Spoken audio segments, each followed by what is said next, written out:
Hey there, everybody. It's Brent Hood and Pyle. Welcome to another episode of Persuading for Profits. This is the podcast where we talk about sales and marketing and persuading and equipping salespeople, especially radio salespeople, but salespeople from all backgrounds with the tools they need to go out and gain new clients and bring them home. Kind of a special podcast today, flying solo today. Going on, quite honestly, a little bit of a rant today. I will have great guest next week, Mr. Jim Clock. We'll be talking about direct response radio advertising. Don Lazzari after that will be on, a great sales trainer and one of those guys that goes around and turns around sales organizations. And we just had the great Richard Harris on, the author of The Seller's Journey, last week. If you didn't see that episode, go check it out. It was very good, a lot of fun. I really appreciated him being on the show with us. Today, I kind of want to take, and by the way, thank you to Radio Update, your main resource online for all things radio, the radio business. They're at radioupdate.com. Thank you to them for hosting the podcast and for sponsoring us. We really do appreciate that. Going to talk to you today about some experiences I've had in the past few days, and so I thought it was kind of timely. And it also references an article I wrote for Radio Update last year called WII-FM, which stands for "What's in it for me?" which is the question that all prospects ask salespeople and use it's the criteria they use to evaluate every marketing proposition that they come across. So I had the opportunity as part of a project to call around to some radio stations to try to get some advertising rates. And quite honestly, it was an interesting experience. And this, like I said, this is for all salespeople. This will work for salespeople, business people in any industry or business or small business. But right now, really specifically talking to the radio people. Went on a lot of the radio websites, and I got to tell you, they were absolutely horrible. And I say that with love. I say that from a spot of, man, let's try and get this fixed. First of all, I'm going to tell you, I know a lot of radio people sell impressions.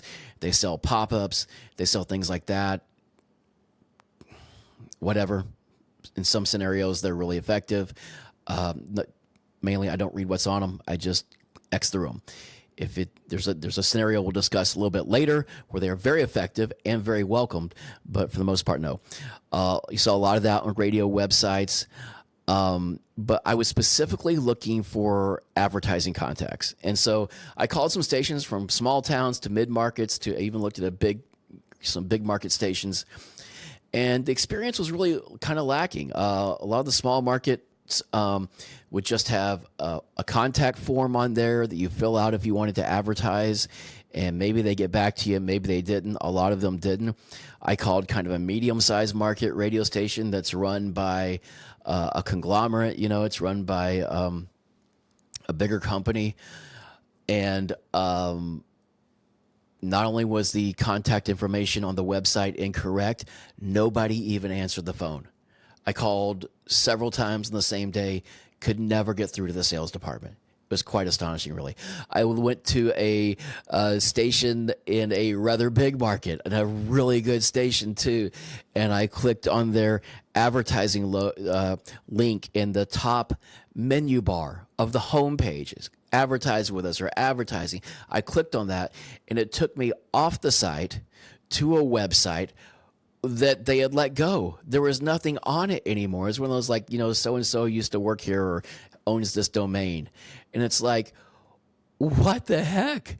And I don't think this is, we're here on this program. Andy Meadows brought me on to write marketing articles, to write sales articles, to equip people to do a better job selling, because radio, it's kind of a tricky spot, to get new advertisers in. And I got to tell you, the first rule of advertising is answer the phone. It's amazing to me. You don't see this just in radio. I see this across everywhere, where oftentimes the prospect is more interested in making the sale than the salespeople. And that should never be the case. If you have any inkling that's like that in your business or at your station, you really need to fix that. That is a major, major problem. People are trying to give you money. You should make it as easy as possible for them to do that. Like I said, I reached out to a lot of people. Some people, I talked to a couple people that were very nice, very helpful. Did promise me they'd follow up. Never heard back from them. But the thing is that I really found lacking is like any sort of reason of why I should advertise with you. I didn't really get anything, which I think is a really big opportunity that radio stations are missing out on. Now, one station here, I'm not going to mention any of these stations' names, but one station did have a pretty good video reel on their advertising page. And it talked about advertising. It equated it to starting an exercise program as a minute-long video ad. And it's like, it's hard to start the exercise program. It's not really that fun, but the benefits that you get out of it, especially when you stick with it over time, far outweigh the hassle of getting it going. Which honestly, I really didn't make me want to scream, "Take my money!" But it was a cogent argument, and I appreciate it. It was very well done. But the thing that is missing, and this is what I really want to talk about here, the thing that we're missing in any exercise program, in any weight loss program, in any other program, they're not just going to tell you how great it is. They're going to show you before and after pictures. Advertising on radio should be a transformative experience. Your prospect, your advertiser that's making a long-term commitment and spending a large chunk of their advertising budget with you should experience a transformation over that time. And if you have, unless you've been in business for only a year or so, you should really have a lot of those stories. I mean, it's kind of like, well, we're the radio station, so if you want to advertise on the radio, you got to advertise with us. And that's really not good in today's environment. You need to, it goes back to the WII-FM. What's in it for me? Why should I advertise with you? Why should I advertise with you versus another station? Why should I advertise with you versus Vibe TV or whatever, where I can just get my advertisement right on there to whoever I want? Why should I advertise with you over YouTube? Why should I advertise with you over Spotify? I did not see any radio station that attempted to answer that question. Some of the stations had a list. So here's the programs you can advertise on. This is how that works. Okay. But why should I advertise with you? And I just think radio stations, you're missing a huge opportunity here. The other thing I noticed too, if I go look at something on Amazon, if I look at something at Best Buy or on the web or somewhere, everywhere I go after that, I'm seeing that thing showing up in my feed. I'm seeing it showing up everywhere. I'm seeing it show up on Facebook or wherever. I never saw anything show up after I went to these stations about radio. I never saw there was no attempt to follow me and do any sort of branded advertising of, hey, this station is the best. This is why you should advertise with us. This is the value of radio station advertising. This is a case study, whatever. There was none of that. And I just want to encourage you, we can give you all the sales tools and everything you want, but man, I would encourage radio stations to really up your game on your website. And really, there was not even an attempt to capture my email with any sort of lead magnet, any sort of free consultation, any sort of anything. And here's why that's important. When you can capture somebody's email, you can continue they've given you permission to market to them. They call it a nurture sequence, literally a nurture sequence. You can nurture them into buying with you. You can feed them testimonials. You can feed them case studies. You can feed them interesting facts. You can feed them knowledge. You can feed them specials or special discounts or offers or whatever. You can keep pouring into them day after day after day. And that's hugely important. Except to radio. No, I'm just kidding. Radio is not the only people that's not important to. But here's something interesting. Neil Patel, who is an SEO expert, an online marketing and online search engine marketing, digital marketing expert, came out, in fact, just today with an interesting graphic about lead generation. And he and his company tested over 500, I think, different websites that were bringing in I think it was like $5 million or more. And what he wanted to see is which leads coming into that website were the most effective and the most powerful. Now, they analyzed 100 websites. They were generating at least $5 million in annual revenue. And they tested the lead quality of email versus social media versus search engine optimization, that's people finding you organically on the web, and paid advertising. And here's what they found. For lead quality, social media. Somebody clicked over to your site from a social media site. 0.38% conversion rate. That was the lowest.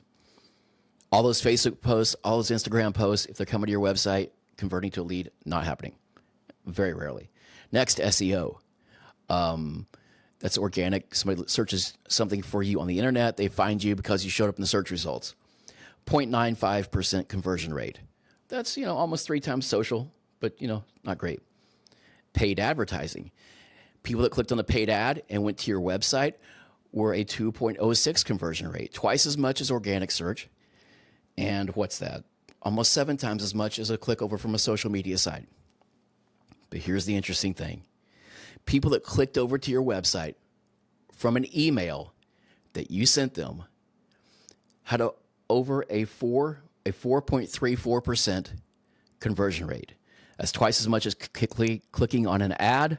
It's 4 times as much as finding you organically, and it's 10 times as much as clicking over to your site from a social media link. Now, I know all of that is different per industry, but I would say per industry, the relationship you develop with people through email marketing, where you stay in touch with them, you share your expertise with them, you guide them, you coach them, you nurture them into having a relationship with you, is very powerful. It sets you up as the authority. First of all, it is an authority pillar. It's one of the things that sets you up as an authority. When you have authority, you can charge more for your services. You can have people coming to you. They view you as the expert. They automatically place more value in what you do. So it's not a race to the bottom on price to convert them to be a customer. That is hugely important. So I did not see any website in the radio world that had any sort of offering to get me on any sort of list. And maybe I'm the pool guy. The one that had the best page was you had to click on the phrase media kit if you wanted to advertise. I clicked on it. I wasn't sure. I kind of do this, I'm not in radio. But that's an industry jargon term. If I build decks or pools, or I'm the plumber, I'm not saying these are stupid people, but I'm saying they don't know industry jargon. I just want to click on the thing that says advertise with us. I don't need a media kit. Give me a reason. Show me a reason why I should advertise with you. Give me a reason. Make me feel good about this. Make me believe in you. Make me believe in this process. Let me see somebody else who looks like me and has had great results. John Morrow is a copywriter, a really good copywriter. And he said the only thing that can beat my copywriting, the only thing that can beat my web pages and my sales letters is a web page or a sales letter that has testimonials in it. People love testimonials. They can't resist a testimonial, especially a testimonial from somebody who looks like them. Testimonials are stories. I had this problem. We hooked up with these guys. It transformed us into having this result. We had a great guy on, Mr. Ed Winslow, who wrote the book Proof Stacking. It's on Amazon. I think it's free on Kindle. I think even it's if you have the Kindle Unlimited or whatever, it's worth much more than what you pay for on Amazon. It's all about one-page case studies. It's all about proof stacking. It's all about giving your prospects enough objective proof that they can feel good buying from you. Go check out his stuff at onepagecasestudies.com. Proof stacking, Ed Winslow. Buy his course. Get in his little monthly thing. It will transform it. And then apply those things to your radio station website. Apply those things to whatever business you're in. And do a couple of things here too. Ed Winslow is great at email marketing. Get another email and sign up for his list and don't buy anything from it. And just see the emails that you keep getting from him. He's relentless. And he doesn't send them every day, but he sends them probably every other day. You get several emails a week, and they're all welcome, and they're all interesting, and they're all good because you're interested in that. If somebody's interested in your radio station, sign them up on your list and then communicate with them regularly and give them a chance to buy. The other thing I want to talk about here really quickly is urgency. Now then, we had Richard Harris was on last week, the Seller's Journey episode. If you missed it, it was great. He's a magnificent sales trainer.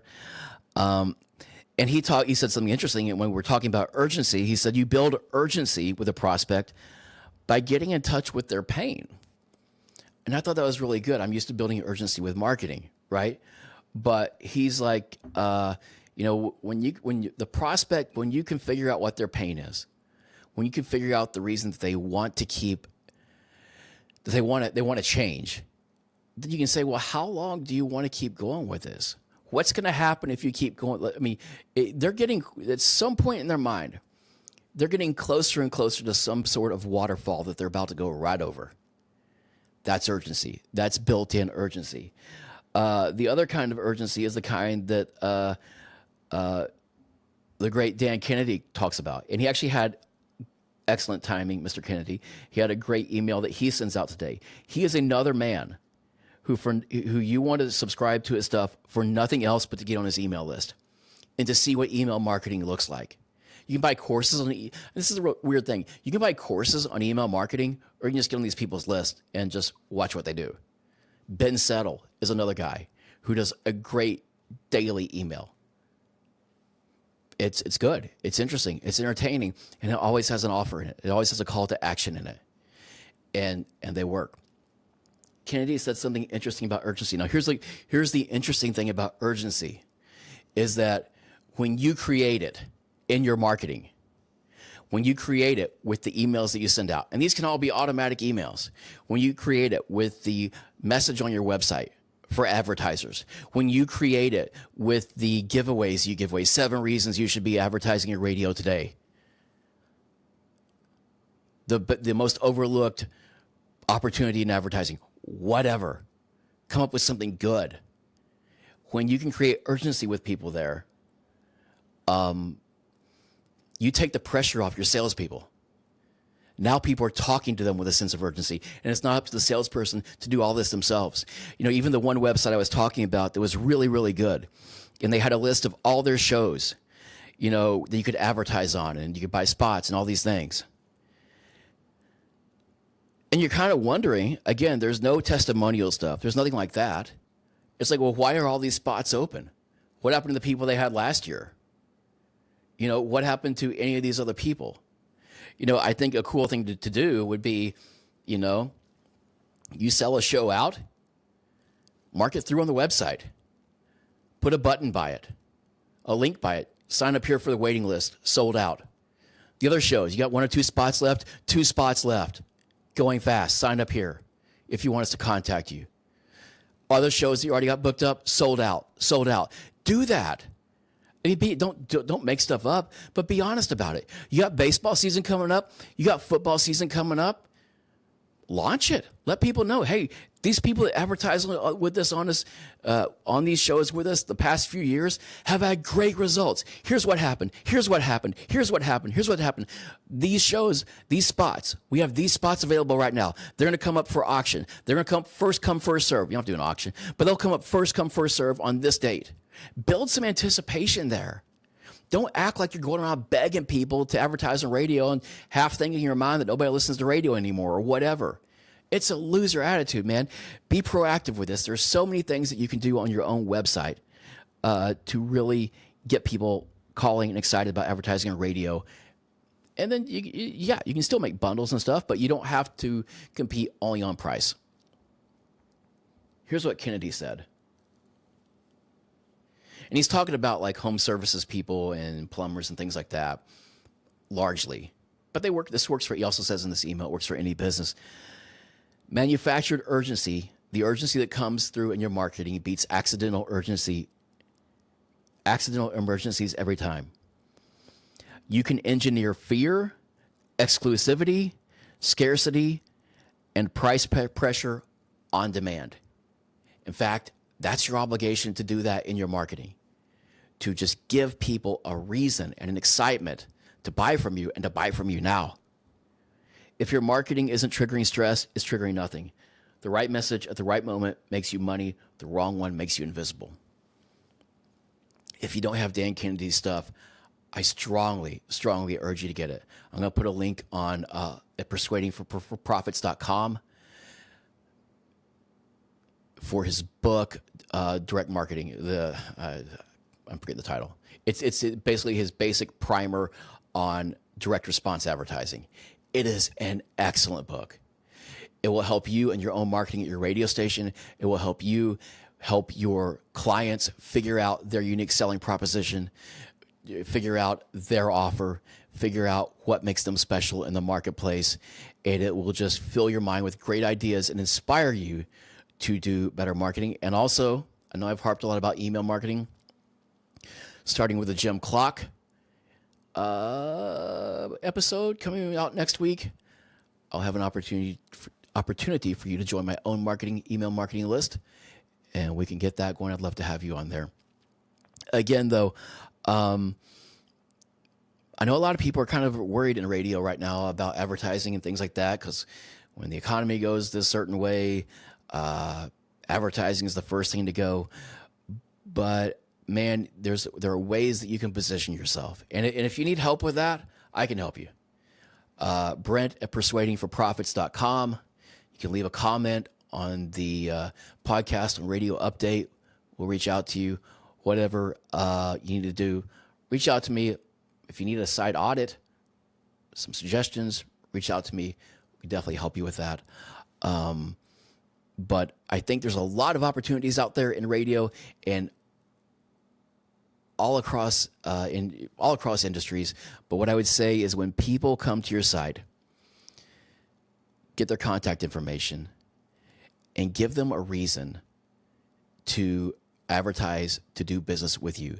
They're always asking the radio question about their favorite radio station, WII-FM, what's in it for me? Answer that question for them, and you will not have a problem selling whatever it is you're in the market selling. That's it, guys. Thank you for hanging out with me today. Thank you for indulging me on my little rant. I do appreciate it. And thank you for Radio Update for sponsoring the show. We will see you guys next week. These drop every Thursday at 10 a.m. Eastern, 9 a.m. Central. We'll see you next time. Bye-bye.